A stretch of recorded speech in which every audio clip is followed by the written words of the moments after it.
کسی ظلم کے وارد ہونے یا ظالمین کی طرف سے ناخوشگوار حالات کے دیکھنے پر حضرت امام زین العابدین علیہ السلام کی دعا۔ بسم اللہ الرحمن الرحیم۔ شروع نام سے اللہ کے جو بڑا مہربان نہایت رحم کرنے والا ہے۔ اے وہ پروردگار جس سے فریادیوں کی خبریں مخفی نہیں رہتی ہیں اور جو ان کے حادثات و حالات کے بارے میں گواہوں کی گواہی کا محتاج نہیں ہے۔ اے وہ خدا جس کی نصرت مظلومین سے قریب تر ہے اور جس کی امداد ظالموں سے بہت دور ہے۔ خدایا تجھے ان مصائب کا علم ہے جو فلاں شخص کی طرف سے پہنچے ہیں اور جن سے تو نے منع کیا تھا، لیکن اس شخص نے میری ہتک حرمت کی جس سے تو نے روکا بھی تھا، صرف اس لیے کہ اسے تیری نعمتوں کا غرور پیدا ہو گیا ہے اور وہ تیرے عذاب سے غافل ہو گیا ہے۔ تو خدایا اب محمد و آل محمد پر رحمت نازل فرما اور اس کے لیے ظلم اور دشمن کو اپنی قدرت کاملہ سے مجھ پر ظلم کرنے سے روک دے اور اس کی باڑھ کو اپنی طاقت سے کند بنا دے، اسے اپنے حالات میں مشغول کر کے میری طرف سے غافل کر دے اور دشمنی سے عاجز بنا دے۔ خدایا محمد و آل محمد پر رحمت نازل فرما اور اس کے لیے ظلم کے امکانات کو رد کر دے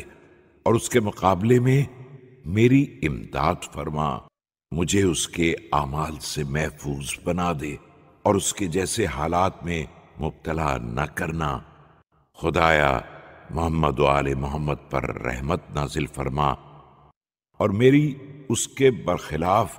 بر وقت امداد فرما، جس سے میرا غصہ ٹھنڈا ہو جائے اور میرے غیظ و غضب کا علاج ہو جائے۔ خدایا محمد و آل محمد پر رحمت نازل فرما اور مجھے اس کے ظلم کے بدلے اپنی معافی عطا فرما اور اس کے بدترین برتاؤ کے عوض اپنی رحمت عطا فرما کہ تیری ناراضی کے مقابلے میں ہر مصیبت آسان ہے اور تیری ناراضی کے ساتھ ہر چھوٹی بڑی مصیبت یکساں ہے۔ خدایا جس طرح مجھے یہ ناگوار ہے کہ مجھ پر ظلم کیا جائے، مجھے اس بات سے بھی محفوظ رکھنا کہ دوسرے پر میں ظلم کروں۔ پروردگار میں تیرے علاوہ کسی سے فریاد نہیں کرتا ہوں اور تیرے سوا کسی حاکم کی امداد بھی نہیں چاہتا ہوں۔ خدا نہ کرے کہ میں ایسا کروں، لہذا خدایا محمد و آل محمد پر رحمت نازل فرما اور میری دعا کو قبولیت سے ملا دے اور میری فریاد کو تغیر حالات سے متصل کر دے۔ خدایا مجھے اپنے انصاف سے مایوسی کے ذریعے نہ آزمانا اور نہ دشمن کا امتحان اپنے عذاب سے حفاظت کی بنا پر کرنا کہ وہ ظلم پر مزید اصرار کرے گا اور میرے حق کا محاصرہ کر لے گا، بلکہ اسے اس سزا سے باخبر کر دے جو عنقریب ظالمین کو دینے والا ہے، اور مجھے وہ منظر دکھلا دے جہاں تو مضطر لوگوں کی دعا کو قبول کرتا ہے۔ خدایا محمد و آل محمد پر رحمت نازل فرما، مجھے سیدھے راستے کی ہدایت دے دے اور اس کام میں لگا دے جو سب سے زیادہ سالم ہو۔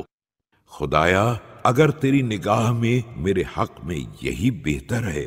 کہ تو میرا حق لینے میں تاخیر کرے اور میرے ظالم سے روز قیامت تک بدلہ نہ لے جس دن تمام فریقوں کا اجتماع ہونے والا ہے، تو پھر محمد و آل محمد پر رحمت نازل فرما اور میری تائید فرما سچی نیت اور دائمی صبر کے ذریعے، اور مجھے پناہ دے دے غلط رغبت اور اہل حرص کی بے صبری سے، اور میرے دل میں اس ثواب کی تصویر کھینچ دے جو تو نے میرے لیے ذخیرہ کیا ہے۔ اور جس سزا کو میرے دشمن کے لیے مہیا کیا ہے، اور اسے اس بات کا سبب قرار دے دے کہ میں تیرے فیصلے پر قناعت کروں اور اس سے مطمئن ہو جاؤں جو تو نے میرے لیے پسند فرمایا ہے۔ آمین یا رب العالمین۔ بے شک تو صاحب فضل عظیم ہے اور ہر شے پر قادر ہے۔